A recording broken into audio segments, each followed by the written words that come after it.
Yang bukan Allah itu kamu alahkan. Kamu nanti terjebak dalam kesesatan apoteosis atau deifikasi. Tunduk terhadap Alkitab. Supaya kamu selamat gitu loh. Ya.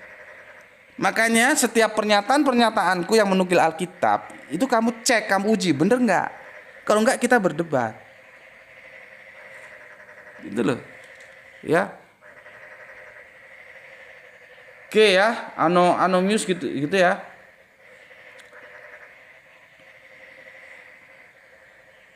Anomius silakan lihat videonya Gus Beti, sudah ada itu ya. Dan Kang Kurnadi terima kasih telah bantu aku menjelaskan. Jim Sugiarto, oh namanya keren. Katanya Injil sudah dipalsukan, tapi kenapa masih juga dibahas? Saya ingin tahu dari Sukoco ini Sukoco ini Injil yang asli. Ini yang mau tahu itu apanya? Ya. Yang mau tahu itu apanya? Jelas pertanyaannya gitu loh, Jim, ya. Ya, ini orang Jawa kalau belakangnya Sugiarto, Sugih, kaya, Arto itu duit, jadi kaya duit ya. Jimnya itu nggak tahu nama baptis atau nama apa, yang jelas nama Indonesia nggak ada Jim itu. Ya.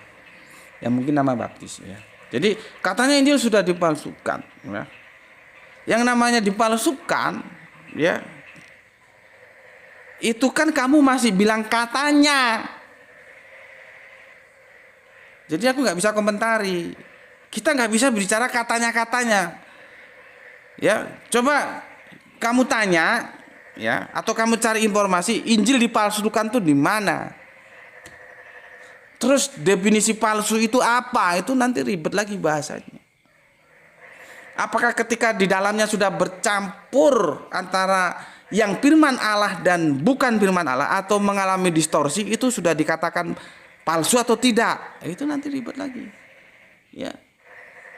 Ya. Jadi, ya, ketika standar gue kan nabi gue. Kanjeng Nabi ditanya kepada beliau, diajukan pertanyaan oleh sahabat, bagaimana kami mensikapi kitab-kitab yang terdahulu itu? Ya. Jangan terima semua, jangan tolak semua.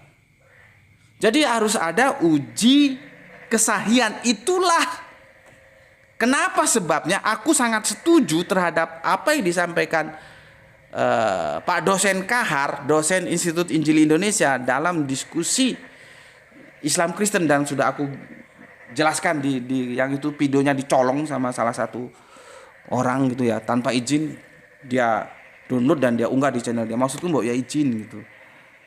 Ya, itu ada videonya Al-Qur'an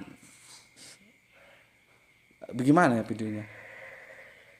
Injil jangan, intinya begini, Pak Kahar itu bilang bahwa Injil itu jangan dibandingkan Al-Qur'an, tapi dibandingkan hadis gitu loh.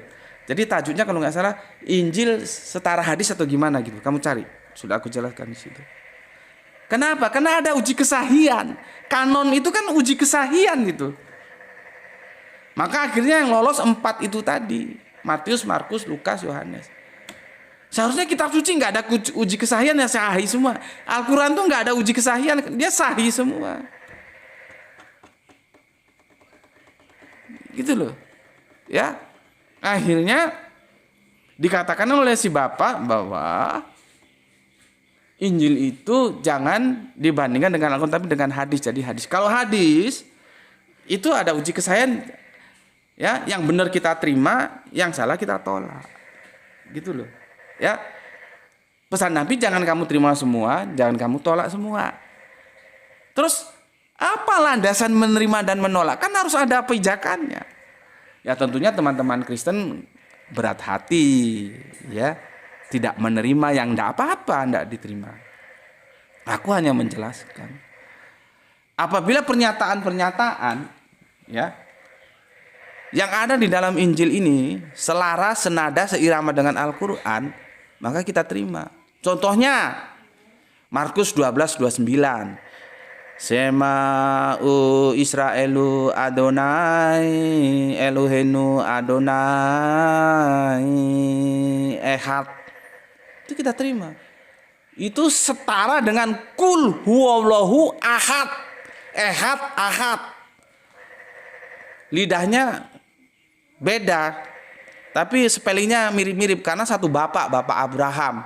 Maka lahirlah dua bangsa besar lewat jalur Ishak kemudian Yakob yang berubah nama Israel menjadi Bani Israel, lewat jalur Ismail kemudian menjadi Arab. Ini sama-sama rumpun semitik, bahasanya satu rumpun, mirip-mirip. Ya karena satu rumpun, satu bapak. Maka kalau dia bilang ehad, ya di kita bilang ahad. Saudara tua kita Yahudi ehad, kita ahad. Jadi Allah itu tunggal, bukan tritunggal. Yang bilang sama Alkitab. Gue kalau disuruh bilang Alkitab bilang Allah Tritunggal, gue nggak berani karena nggak ada di dalam Alkitab ini. Bagaimana nanti kalau gue dimintain pertanggungjawaban jawab? Karena kajian-kajian gue, analisa gue itu akademis, pijakannya harus Alkitabiah. Lah Alkitab nggak pernah ngomong Allah Tritunggal kok. Yang ada Allah Esa. Esa itu apa? Tunggal.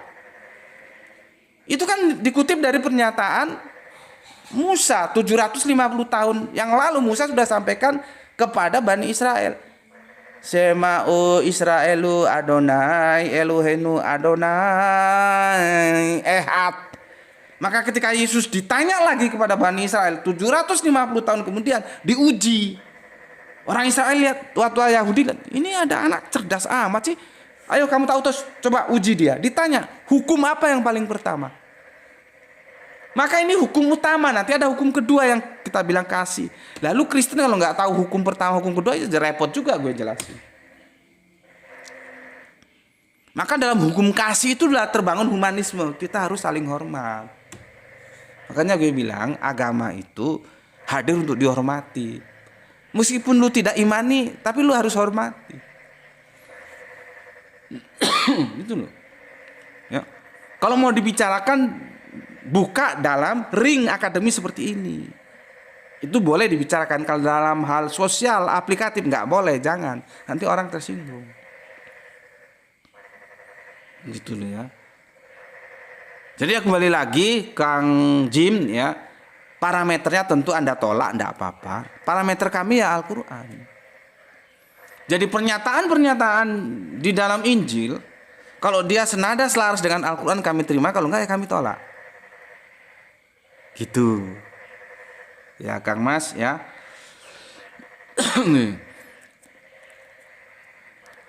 Anda tanya Injil yang asli yang mana? Ya justru kamu harusnya tanya Injil yang asli itu di mana?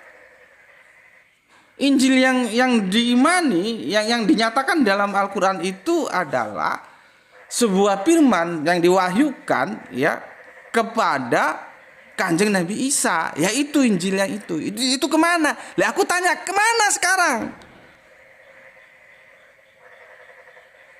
Apakah Matius, Markus, Lukas, Yohanes? Kan bukan. Kan itu ada di surat Matius ya. Yesus memberitakan Injil. Dia sampai ke Nazaret atau sampai kemana itu kan dia memberitakan Injil. Pernyataan gue Injil mana yang dia beritakan? Injil apa lu kira Injil Matius, Markus, Lukas, Yohanes? Injil itu kan hasil kanon kemudian Kanjeng Nabi Isa sudah nggak ada, Yesus sudah nggak ada. Itu loh. Jadi kalau ditanya Injil yang asli Injil yang mana? Injil yang diterima oleh Kanjeng Nabi Isa sebagai firman dari Allah. Ya itulah yang dia wartakan. Dia pergi ke Nazaret, dia pergi ke Yerusalem memberitakan Injil yang itu. Bukan Injil Matius, Markus, Yohanes, bukan. Karena kalau itu dipaksakan terjadi anakronisme. Gitu Kang Mas Jim, ya. Waktunya enggak tepat. Ya. Kemudian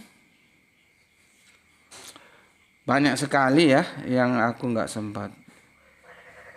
4:3 padahal Yesus itu bukan Tuhan, tapi ini Tuhannya Tuhan besar semua. Oke, gue setuju. Tapi kalau Tuhan yang T-nya besar, U-H-A-N-nya kecil itu patut didiskusikan ya. Karena kita harus juga memahami LAI, terutama di Perjanjian Baru. Kalau LAI ya menulis T-U-H-A-N itu selalu merujuk kepada Yod Het HV. Dan Yesus itu bukan Yod Het HV. Kalau nggak percaya, Ya tanya sama orang Israel. Apakah Yesus itu Yod Het HV? Gitu ya. Oke. Laura support. Islam selalu gagal memahami bedanya Tuhan dan Allah, bahkan menganggapnya sama. Lu asal ngomong aja. Nggak tahu lu ketemu Islam yang mana. Coba ketemu gue. Gue bilang Yesus itu Tuhan. Supaya lu girang. Tapi otakku jangan geblek. Yesus itu Tuhan, tapi dia bukan Allah. Lihat penjelasan gue dari mana diksi Tuhan itu berasal. Karena sebelum tahun 1668 kita bangsa Indonesia tidak punya Tuhan. Kita punya diksi Tuhan itu setelah Letzker menyempurnakan terjemahan Bible yang sudah lebih dahulu dilakukan oleh Brouwys seniornya. Kemudian company penjajah kita nih, ya, company itu, ya, penjajah kita Portugis itu memerintahkan kepada Letzker untuk menerjemahkan ulang karena terjemahan Brouwys itu terlalu sulit dipahami. Maka saat itulah tahun 1668 baru kita punya Tuhan. Gitu loh. Lihat, videonya sudah siap. Nggak tahu udah berapa tahun gue unggah. Ternyata Tuhan tuh berasal dari kata Tuhan. Jadi kalau Yesus dibilang Tuhan, gue kagak keberatan karena gue ngerti. Tapi jangan sekali-kali bilang Yesus itu Allah. Lu berhadapan dengan gue. Nah, otak lu kan bingung. Makanya sulit untuk memahami, ya. Kalau lu benar-benar paham, si kafir ini paham apa itu Tuhan dan apa itu Allah, lu akan baca 1 Korintus atau 2 Korintus 8 ayat 6. Di situ lu tahu bahwa Yesus itu bukan Allah. Ya. Coba tolong dibuka ya, 1 Korintus 2 atau 1 ya, gue lupa ya. 1 Korintus ya, supaya Laura support ini ngerti gitu ya. Sebentar. Oh, benar, 1 Korintus 8 ayat 6. Sorry, salah sebut gue tadi ya. Namun bagi kita hanya ada satu Allah saja. Korintus ini suratnya siapa? Ini jelas, nggak seperti Ibrani tadi. Ini surat yang dikirimkan oleh Paulus. Jadi ini tulisan Paulus. Kalau lu kan memposisikan Paulus itu orang penting. Lu harus ikuti Paulus. Paulus bilang apa? Ya. Namun bagi kita hanya ada satu Allah saja. Satu itu apa? Tunggal. Bukan tritunggal. Bukan. Makanya gue kan bela Paulus dalam konsep teos. Videonya sudah ada. Nah, teman-teman Islam jangan kebakaran jenggot. Kita harus mengatakan yang benar itu benar, yang salah itu salah. Meskipun itu Paulus yang ngomong. Ketika Paulus berbicara dalam konsep teos, dia tidak bergeser dari pengenalan akan Allah yang tunggal, yang itu sudah diajarkan oleh Musa di dalam Yahudi. Paulus tidak berani bergeser dari situ. Jadi jangan lu kira Paulus itu tritunggal. Ya. Tolong bantu tap-tapnya, teman-teman ya, supaya nggak dirungkat ya. Aku baca lah ya. Namun bagi kita hanya ada satu Allah saja, yaitu Bapa yang daripadanya berasal dari segala sesuatu dan yang untuk Dia kita hidup, dan satu Tuhan saja, yaitu Yesus Kristus, yang olehnya segala sesuatu ya telah dijadikan dan karena Dia kita hidup. Nanti olehnya itu benar atau enggak? Olehnya itu nanti sama dengan Yohanes 1 pasal 3. Ya. Itu kata di itu diterjemahkan apa?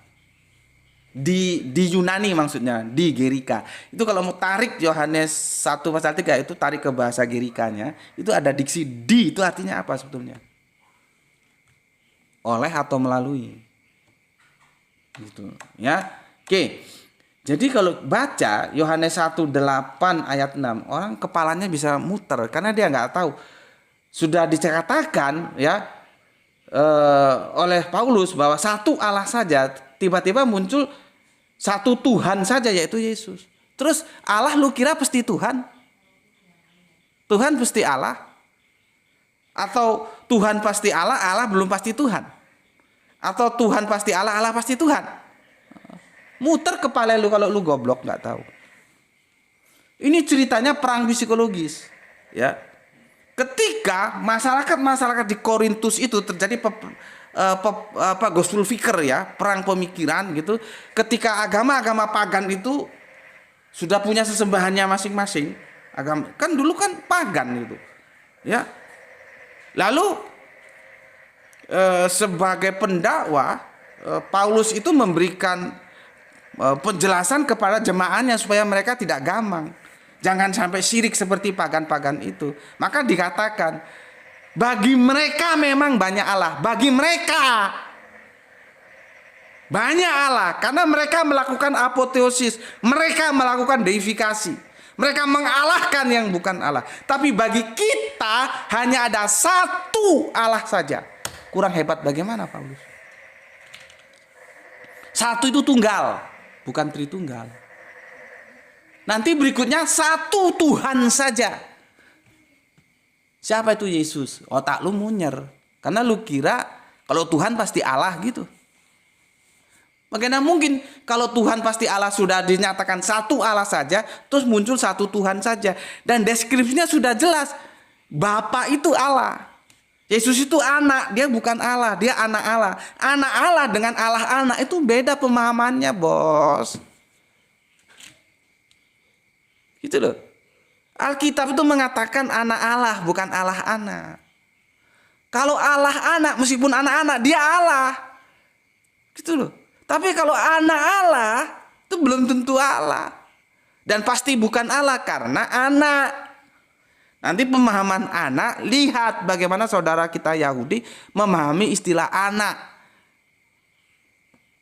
Karena kalau kita lihat di perjanjian lama itu, di awal-awal itu, anak-anak manusia, gimana ya? Anak-anak Allah mencintai anak-anak manusia gitu kalau nggak salah ya. Aku agak lupa, nanti bisa dibaca gitu.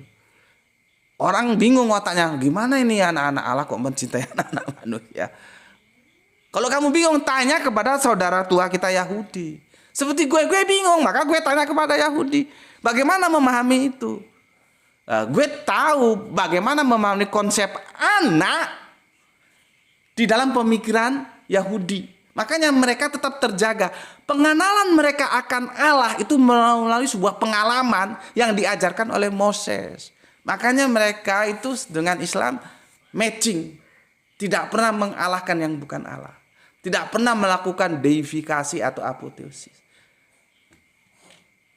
Kecuali nanti ada penyelewengan yang dilakukan, ya. Itu ada mau disimpangkan gitu loh. Yang Uzair anak Allah lah, yang nanti kalau Uzair itu ada yang mengatakan itu Ezra.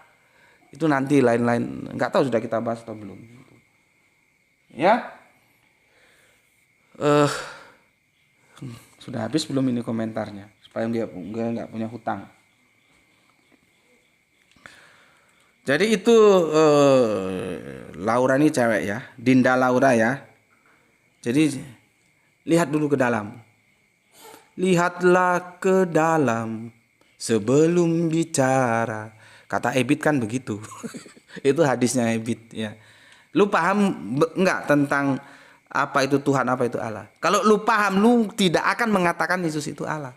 Baca 8 Korintus ya. 1 Korintus maksud gue.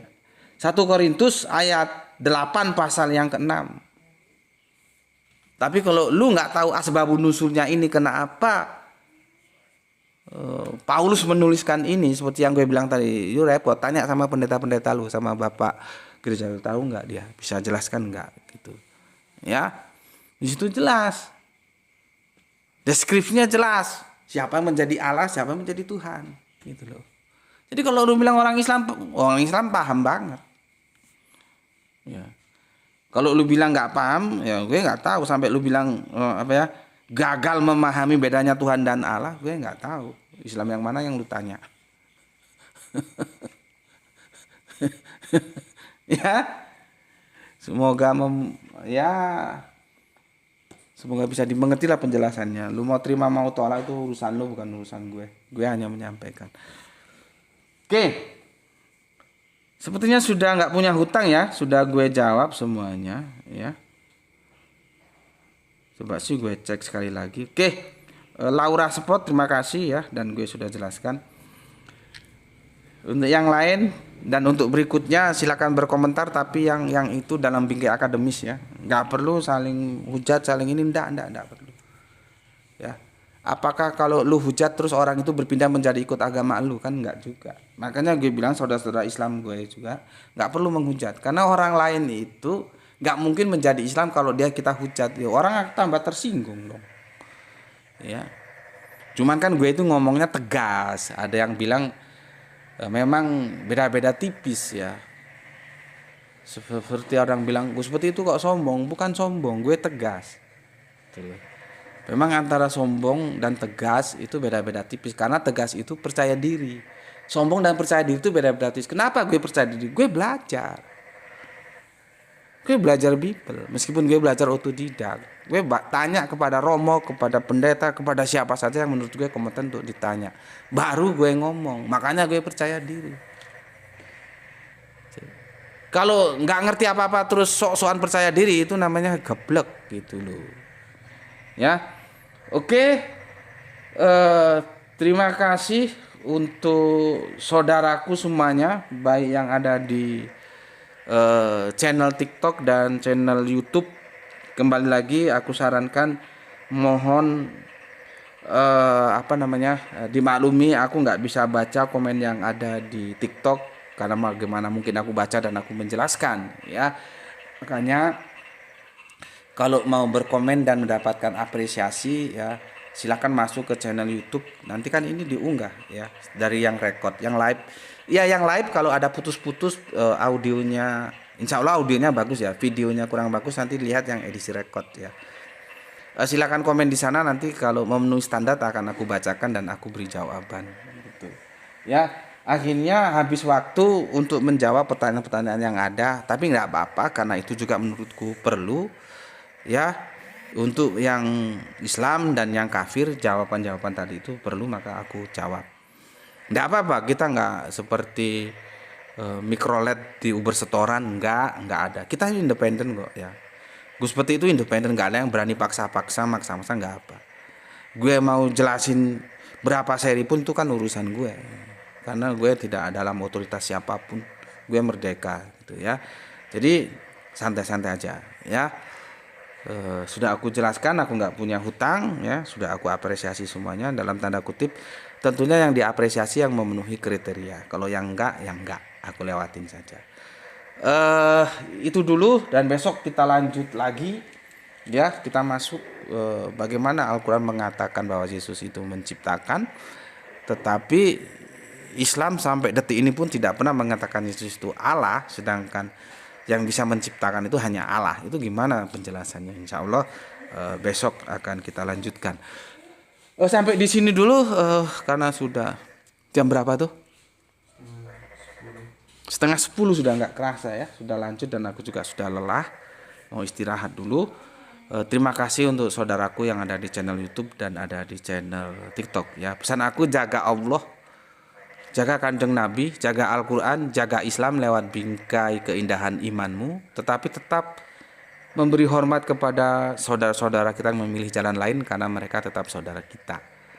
Ya, berikutnya semoga yang belajar dan yang mengajar sama-sama mendapatkan keberuntungan, yaitu rezeki yang barokah dan kesehatan yang prima ya. Jadi rezekinya banyak, kesehatannya juga prima.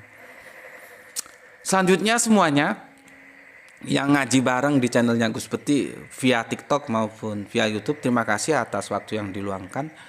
Semoga ada yang bermanfaat yang diperoleh ya. Ya begini inilah ngajinya kok sama Gus Peti, belak-belakan ya. Lu suka silakan ikut, nggak suka silakan tinggalkan. skip aja dan cari channel lain ya, nggak ada masalah gue. Ya. Jadi di sini bukan targetan gede-gedean power atau apa segala macem, nggak ada urusan untuk itu. Ya. Gua urusannya adalah bagaimana dakwah itu tersampaikan. Ya. Dan selanjutnya juga terserah kalian mau diterima monggo, ditolak juga monggo, nggak ada urusan gue. Gitu. Ya. Oke, terima kasih untuk semuanya. Bismillahirrahmanirrahim ya. Alhamdulillahirabbil alamin.